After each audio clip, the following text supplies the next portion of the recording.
Friends, I am Shivraj Aditya और मैं आप सभी का स्वागत करता हूं आप ही के अपने यूट्यूब चैनल पे। आज का सेशन में हम लोग देखने वाले हैं part number 8 methods of analysis, जो चैप्टर चल रहा है उसका।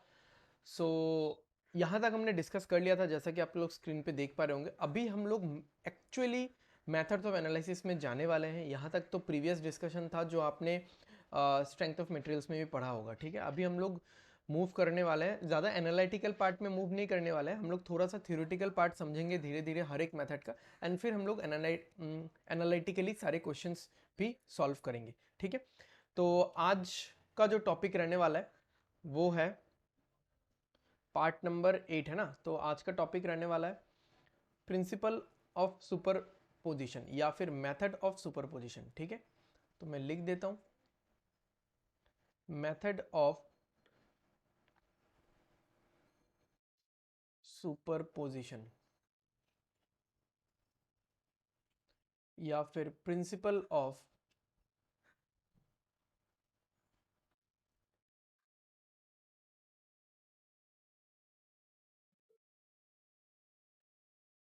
सुपरपोजिशन।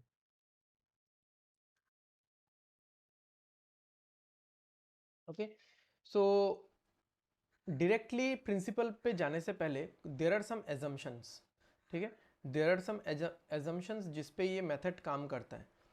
वो सारी चीज़ें अगर नहीं हो रही हैं तो आप ये मेथड नहीं लगा सकते। पहला assumption, the material should be homogeneous,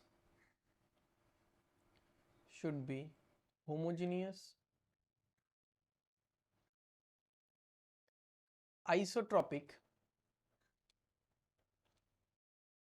comma linearly elastic,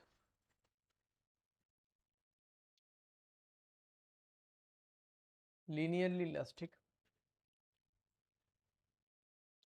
which follows, या फिर आप ऐसा लिख सकते हो in which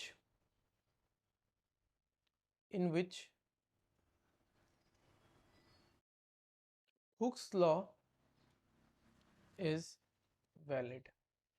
सो जो मटेरियल होगा वो होमोजीनियस होना चाहिए, आइसोट्रोपिक होना चाहिए, लीनियरली इलास्टिक होना चाहिए, इन विच हुक्स लॉ इज वैलिड। इन तीनों में से कोई भी एक नहीं हुआ तो ये एजम्पशन पूरा फेल हो जाता है, ठीक है। ऐसा नहीं कि और दे के दिया हुआ है आपको। Temperature, temperature should be constant, temperature change नहीं हो सकता, ठीक है। टेम्परेचर शुड बी कांस्टेंट, यानी टेम्परेचर के कारण जो डिफॉर्मेशंस आता है टेम्परेचर रिलेटेड, टेम्परेचर के इफेक्ट के कारण, उसको हम लोग नहीं ले सकते, या उन सारे सिचुएशंस को हम लोग एनालाइज नहीं कर सकते with the help of principle of superposition, ठीक है। देन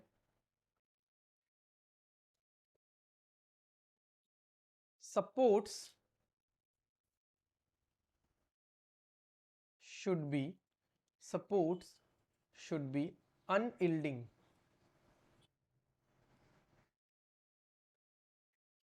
ठीक है। Supports should be unyielding. तो अनयील्डिंग का मतलब क्या हो गया? अनयील्डिंग का मतलब क्या हो गया? अनयील्डिंग का मतलब हो गया नो सेटलमेंट, सेटलमेंट नहीं होना चाहिए सपोर्ट्स में, ठीक है। मैं ऊपर तो नहीं जा रहा ना, हाँ चलो सही है। नो सेटलमेंट, सेटलमेंट नहीं होना चाहिए। तो अगर ये सारी चीजें हो रही है then only we can go for the principle of superposition. Just hold a moment, मेरा अपना कैमरा का मैं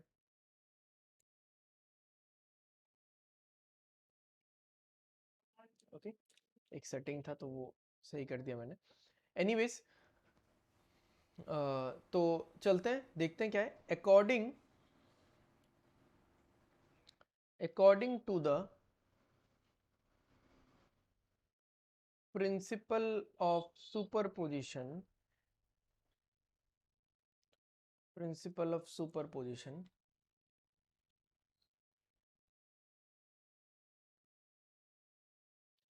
the value of, the value of, मैं इससे आगे नहीं जा रहा हूं क्योंकि इससे आगे कैमरा वाला पार्ट है। The value of stress function या फंक्शंस, स्ट्रेस फंक्शंस क्या होता है मैं बता दूंगा। Stress functions due to multiple loading, due to multiple loadings is equal to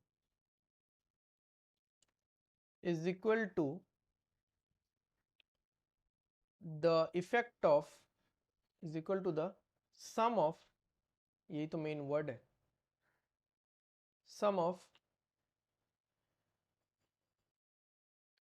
effect due to individual loading,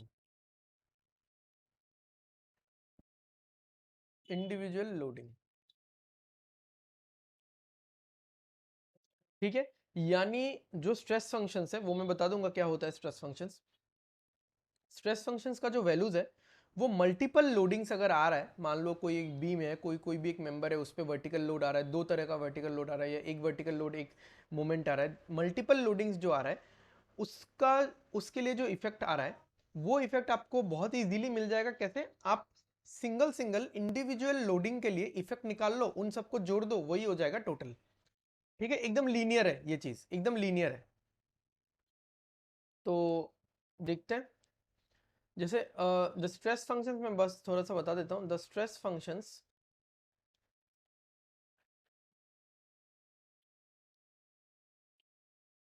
can be, slope हो सकता है, डिफ्लेक्शन हो सकता है, बेंडिंग मोमेंट हो सकता है, शेयर फोर्स हो सकता है, टॉर्शनल मोमेंट हो सकता है, एक्सियल फोर्स हो सकता है, क्या पता स्ट्रेस हो सकता है, स्ट्रेन हो सकता है। ठीक है, तो ये सारी चीजें। तो एक छोटा सा इलस्ट्रेशन देख लेते हैं, ज़्यादा एनालिटिकल नहीं है ये वाला, बट और भी डिटेल में हम लोग डिस्कशन करेंगे। अभी बस समझने के लिए, point A, point B, cantilever है, फ्री एंड है। ओके, तो अब यहाँ पे आप देख सकते हो कि अगर मैं यहाँ पे एक वर्टिकल लोडिंग P डालूं और एक मोमेंट यहाँ पे M, फ्री एंड, हमको निकालने बोला find the deflection at free and. ठीक है, तो अगर मैं डेल्टा बी निकालूं और इसको मैं 1 नाम दूं जो कि वर्टिकल लोडिंग P के लिए, तो वो क्या होगा, PL³/3EI। और अगर मैं डेल्टा B2 निकालूं और वो मोमेंट के लिए हो, उसको मैं डेल्टा B2 नाम दे दिया मैंने, ML²/2EI। तो अकॉर्डिंग टू सुपरपोजिशन थ्योरम,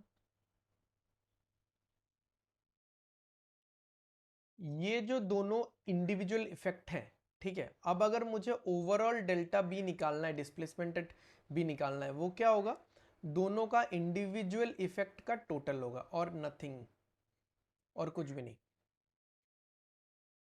इस मेंबर पे यही दो चीजें लग रही हैं बस। अब ये तो एकदम ही बच्चों वाला, एकदम ही सिंपल एक इलस्ट्रेशन था।